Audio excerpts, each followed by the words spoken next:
हर हर महादेव। जय श्री महाकाल। आप सभी का हमारे YouTube चैनल पर स्वागत है। आज के इस वीडियो में आपको बेताल साधना सिद्धि और उसकी कुछ सावधानियां हैं वो बताएंगे। ये बहुत ही महत्वपूर्ण बातें हैं जो आज आपको बता रहे हैं।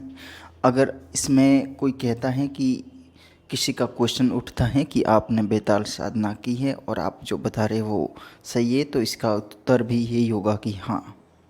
तो आप समझ लीजिएगा कि ये जो भी आपको जानकारी दे रहे हैं वो बहुत ही सटीक और सत्य जानकारी है।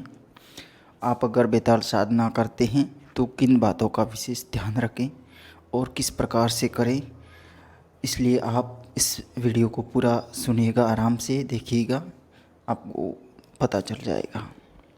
आपसे निवेदन है कि आप हमारे चैनल को सब्सक्राइब ज़रूर कीजिएगा महादेव के नाम पर। जय भोलेनाथ। बेताल साधना, बेताल शक्ति वो शिव की शक्ति मानी जाती है जो शिव के गणों में होती है।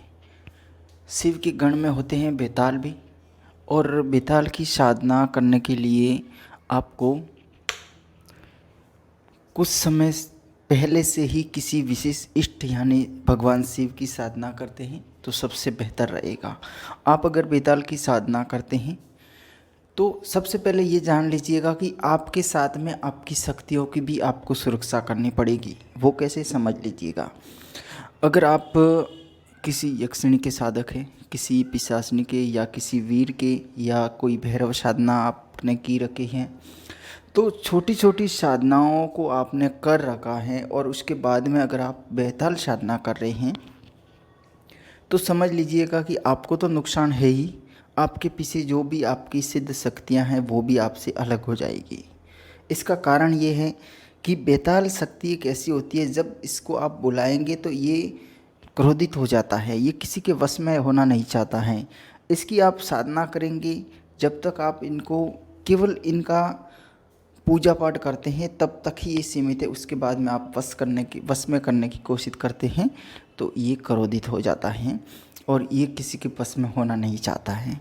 कोई भी शक्ति है वो कभी भी किसी के वश में होना नहीं चाहती है। मान लीजिएगा आप इंसान की बात करें तो आम इंसान को आप किसी बड़े इंसान को बोलेंगे, आप इनसे छोटे हैं या कोई अच्छा खासा कोई बड़ा इंसान है, मतलब पार्टी वगैरह, तो उसको बोलेंगे कि आप मेरा ये काम कर दो, तो वो करेगा क्या? नहीं करेगा कि चल हट, ऐसे ही बोलेगा। वो आपसे थोड़ी आपकी बात मानेगा नहीं, आपके वश में होकर थोड़ी काम करेगा, नहीं करेगा। बस शक्तियाँ ही यही चाहती है कि वो किसी के वश में ना हो। और जब वो क्रोधित होता है बेताल, तो वो जब भी आता है तो आपके आसपास में जो आपकी सिद्ध शक्तियाँ होती हैं उनको भी वो बांध लेता है और आपसे दूर कर लेता है, उनको हटा देता है। आपके आसपास में जो भी आपके रक्षार्थी छोटी छोटी शक्तियाँ होती है उनको हटा देता है। यहाँ तक कि आप भैरव की साधना करते हैं, अगर आपका भैरव सिद्ध है तो उसको भी उसकी जहाँ तक उसकी चलेगी वहाँ तक भैरव को भी हटा देगा। बेताल साधना बहुत ही प्रभावशाली साधना है।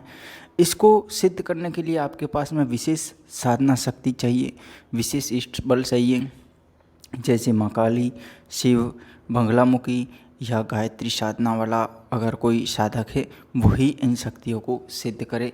छोटी शक्तियाँ आपके पास में चाहे कितने भी वीर हैं, आपके पास में कोई भी यक्षिणी या कोई छोटी माता की शक्ति है तो उसको भी आपसे दूर कर देता है। ये बहुत ही क्रोधित होता है। अगर आप इसको सिद्ध कर लेते हैं, इसको मित्र बना लेते हैं, तो आपका हर कार्य है वो आपके पल भर में हो जाता है। किसी को भी किसी के साथ में कोई भी बुरा करना इसके एक पल भर की देरी रहती है, ज़्यादा नहीं रहती है। लेकिन जब ये आपका साथी बन जाता है तब आपके पूर्ण रूप से कार्य होने शुरू हो जाते हैं। किसी भी प्रकार का भय, डर वगैरह कुछ भी नहीं होता है। जब आपके दुश्मन कहीं पनप रहे होते हैं, आपको भी पता नहीं होता है, उससे पहले ही उनको ये समाप्त कर देता है। ये बहुत प्रभावशाली शक्ति होती है। आपको स्वयं को भी पता नहीं होगा कि मेरा कोई दुश्मन अभी नया नया कोई बन रहा है, और इसको पता चल गया तो वो बनने से पहले ही उसको समाप्त कर देगा। ये होती है बेताल की शक्ति, बहुत ही प्रभावशाली शक्तियाँ होती है। इनके अनुभव में ये होता है कि आप अगर इनकी साधना कर रहे हैं तो आपको कुछ दिन सपनों में डराएगा, ऐसे आएगा कि कोई आ रहा है आपको उठा उठा के पटक रहा है, या कोई आपको ऊपर किसी पहाड़ी से फेंक रहा है आपको, या किसी कुएं में फेंक रहा है, या आप कहीं जा रहे हैं तो आपकी टांग पकड़ के आपको खींच रहा है। तो ऐसे कई सारे अनुभव होते हैं। या फिर आप कहीं से निकल रहे तो अचानक आपके ऊपर कोई पत्थर गिर गया, या कोई चलती चलती गाड़ी के आप आगे आ गए। ऐसे बहुत सारे आपको सपना आने शुरू हो जाएंगे डरावने। और उसके साथ में ऐसे भी होते हैं कि कोई आप शमशान से कहीं से गुजर रहे हैं, जहाँ पर आप लाशों का ढेर देख रहे हैं, एक मुर्दा यहाँ पे पड़ा है, वहाँ से आप आगे जा रहे हैं और भी एक मुर्दा पड़ा है। ऐसे भी इनके अनुभव होते हैं। ये सारे ही इनके अनुभव है। ये मैं केवल आपको जानकारी के लिए बता रहा हूँ। आप साधना करते हैं तो आप सुरक्षा के साथ में कीजिएगा। आपके पास में विशेष शक्ति है तो ही कीजिएगा, नहीं तो आपकी शक्तियाँ हैं वो भी छीन ली जाएगी। ये प्रभावशाली शक्तियाँ होती है बेताल में। बेताल को सिद्ध करने के लिए आपको एकांत, आप पहाड़ी का क्षेत्र कहीं सुनिएगा, बेहतर रहेगा। पहाड़ी का क्षेत्र है और पेड़ वगैरह भी होते हैं, तो उन पेड़ों की भी विशेषताएं होती है। कहीं सारे ऐसे पेड़ होते हैं जहाँ पर ऐसी शक्तियों का वास होता है। अगर वहाँ पर भी इनकी साधना करें तो भी इनकी सिद्धियाँ हो जाती हैं। शक्तियाँ बहुत सारी हैं जिनका पेड़ों पर वास होता है। जैसे सुड़ेल का, यक्षिणियों का होता है, वैसे बेताल का भी होता है। ऐसी बहुत सारी शक्तियों का पेड़ों पर भी वास होता है और ऊँचे ऊँचे पहाड़ी क्षेत्रों में भी इनका वास होता है। अगर आप एकांत में किसी नदी के आसपास में कोई ऊंचा टीला है तो वहाँ पर आप जाइएगा, वहाँ पर आपको बेताल की साधना जल्दी सिद्ध हो जाएगी। ये ज़्यादातर ऊंचे टीलों में भी निवास करने की सोचते हैं। बेताल भी इतना ये जहाँ पे भी बस्ती होती है वहाँ पर निवास नहीं करते हैं, आवासीय बस्तियों से काफ़ी दूर निवास करते हैं। इनकी मुख्य बात यही है कि अगर विशेष सुरक्षा नहीं होती हैं तो फिर ये साधक के साथ में घटनाएं घटित कर देते हैं, क्रोधित हो जाते हैं, रुष्ट हो जाते हैं। इनको बड़े शांत मन से सिद्ध किया जाता है। आप ऐसे मत सोचिएगा कि आपने मान लीजिए 1 महीने भी साधना कर ली और आपको ये सिद्ध नहीं हुआ और आप खुद क्रोधित हो गए कि यार मैंने ऐसा कर दिया, मैंने वो कर दिया, आपने वो नहीं, तो अगर ये आपके लिए बहुत बुरा संकेत हो सकता है। आप इनकी साधना करके अगर छोड़ते भी हैं, मान लीजिए आपको सिद्ध नहीं हुआ, इनको छोड़ते भी हैं तो बड़े प्यार से छोड़िएगा। ऐसे नहीं कि आप रुष्ट होकर छोड़ रहे हैं। अगर आप रुष्ट होकर छोड़ गए तो आपके साथ में बहुत बुरा भविष्य बनने वाला है। ये होता है, इनकी शक्तियाँ होती है ना। बेताल खुद नहीं आएगा तो ये क्या होता है, छोटी छोटी शक्तियों को, बहुत सारी शक्तियों को काबू में करता है। जहाँ पे भी निकलता है वहाँ की छोटी छोटी शक्तियों को ये यातनाएं देता है।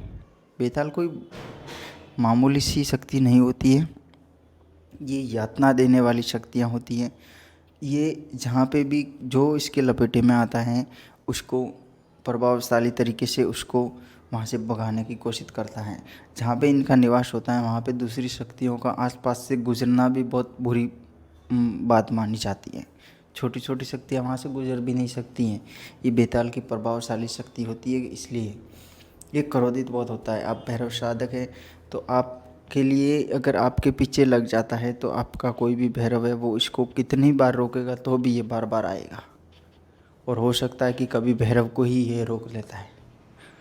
ये बहुत प्रभावशाली शक्तियाँ होती हैं। इनके मंत्रज वगैरह हमारे चैनल पर काफ़ी सारे वीडियोज़ हैं, उनमें बेताल साधना के भी वीडियो हैं, उनमें मंत्र वगैरह भी दे रखे हैं, उनकी कुछ विधियाँ भी दे रखी हैं।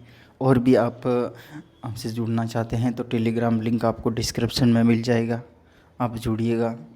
और आपसे निवेदन है आप चैनल को सब्सक्राइब कर लीजिएगा। ये आपको एक विशेष जानकारी बताई है, आपको वीडियो अच्छा लगा होगा शायद तक महादेव के नाम पर। आपसे निवेदन है ज़रूर चैनल को सब्सक्राइब कीजिएगा। हर हर महादेव।